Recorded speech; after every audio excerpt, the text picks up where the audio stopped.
My husband, for 6 years, has been feeling ill on a regular basis, pretty much every day. And it's been very challenging for him and for our relationship. I feel like our relationship has fulfilled all my visions of a conscious partnership. What does he think about mostly? Is he trying to save the world along with you, or is he more selfish? Well, he's very much involved in making the world a better place, for sure. Well, for many, many years. That'll get you every time. There's too many moving parts, too many unknown factors, too many things you can't control. He's got to stop doing that. In other words, he's not sick because there's something in his body that is determined to be there that is taking him from wellness. He is pushing against so many things that do not allow him to be in vibrational alignment with well-being. Wow. You can't worry about what's happening to the world without shooting yourself in the foot. Wow. Every single time.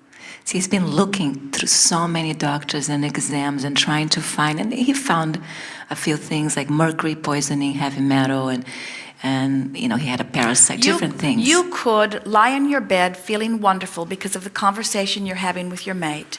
Get focused upon something else, beat the drum for 2 or 3 hours, and bring yourself to what feels like the brink of death. It's true. And it hasn't got anything to do with some disease that has entered your body from the outside. It has to do with you activating a vibration within you that is disallowing the energy of well-being from flowing.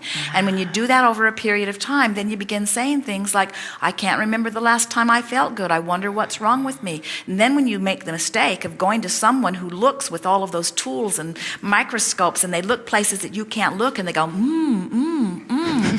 I think I've seen this before, let's run some tests, then your expectation about bad things going wrong just runs rampant until before you know it, you really do have a identifiable disease. They make a label, they tag it to your toe. You see?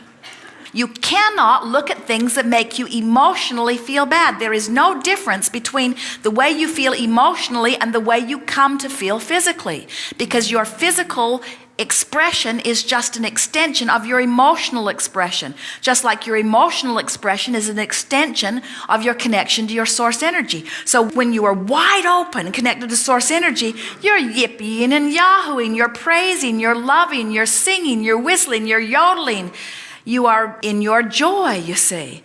And to the degree that you are looking at things that are broken, or looking at things that are unjust, or looking at things that are wrong, you diminish that and diminish that and diminish that. And little by little, it happens so gradually you don't even know you're doing it. And then you say, I don't feel good and I don't know why. And we say, it's always the same answer. You've been looking at things that make you feel bad, and you've done it long enough that you don't even know you're doing it. You see. So most people just feel normal to feel ornery. Yeah, this is completely right on and accurate, and maybe you can assist me and him. I mean, you've given us the tools. Whatever. Well, we would say the same thing to you about your relationship with him as we would say to you about your relationship with the children in India or anyone. You've got to make him and what he's living something that is a non-issue to you. First of all, his well-being matters a great deal to you, so you really, really, really want his well-being, and when you observe him not living it, it tears you apart, and you can't do anything about it. And so you've got to turn your attention. Oh no, now you'll be selfish. You've got to turn your attention from what is going wrong in his experience. One day we were saying this to someone, a mother, and she said, but will my child not feel like I have abandoned him? And we say, you're not abandoning all of him, just the negative parts of him.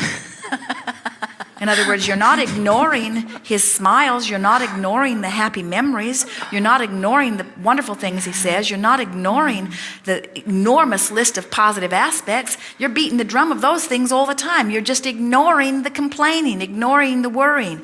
But you can't ignore it till you've practiced it. Have you ever seen a parent whose child is creating absolute mayhem to the point that you feel like your teeth are going to fall out, and the parent doesn't even seem to notice that there's anything going on? Well, they've learned to ignore that. In other words, they've learned to focus on other things for their own self-survival. And you must do it too. In other words, you have to allow them to be whatever they are, but not try to make everything that they're living such an issue to you. You just don't need to talk about every single thing. So when you have this new mantra that says nothing is more important than that I feel good, and today in every moment that I can consciously remember, I'm going to do my best to make the best of where I am, to make the best of it, to make the best of it, to make the best of it, then as you're making the best and making the best and making the best, if he's really wanting to make the worst, and we don't feel that that's the case, pretty soon he'd just stop making the worst with you. Haven't you noticed how annoying it is to try to complain to somebody who's trying to be positive?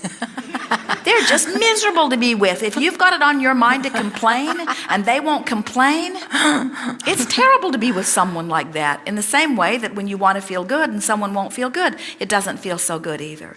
Don't ask law of attraction to make you an exception. Go with the flow.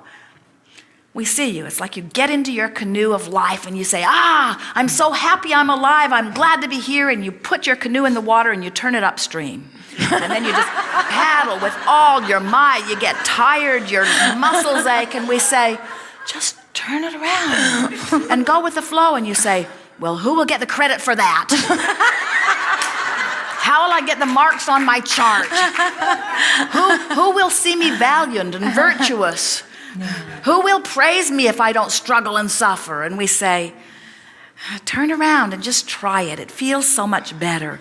And see how much easier it is. You're supposed to feel good. It is supposed to be easy. When you take the problems of the world on your shoulders, your body doesn't feel good. It's just that simple. Leave the problems of the world to the individual problem makers of the world. And you be the joy seeker that you are.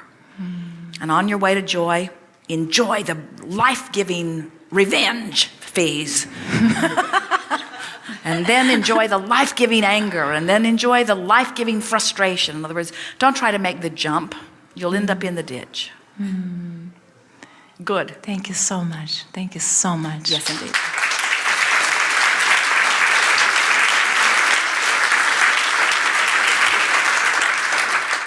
We have enjoyed this interaction immensely. You are aware that whatever it is that you are wanting to talk about, we have talked about. We are appreciating your willingness to chew with us in this manner. It really is co-creating at its best. And we're wanting you to remember, most of all, as a result of what we've chewed on here together today, that it does not matter where you are. You can get to wherever you want to be. Be easy about it. And be playful about it, and do your best to enjoy where you are just a little more. It seems like a contradiction in terms when you say, I want to be over here, and I'm less happy over here, for us to say, well, still, try to find things that you're happy about where you are. And many of you say, but Abraham, I'm afraid that if I look for things that I'm happy about where I am, that I'll get stuck where I am, and then I'll never get to where I want to be. And we say, we want you to hear that the key to get someplace else is to be happy about here. The key to improved anything is to stop beating up on what's not going well here. In other words, if you want a better looking or feeling body, you've got to start praising the body you've got. If you want more money to flow in greater abundance, you've got to start feeling appreciation for the money that is here. If you want someone to love you more, then you've got to feel more love about the love that you've got. In other words, as you beat the drum of what is and amplify the feeling of well-being right here where you are, it will take you further faster than any other mode. If your grandmother taught you to appreciate, she gave you the keys to all creation. Appreciation will take you to anywhere you want to be. We have enjoyed this interaction immensely. There is great love here for you. We are complete.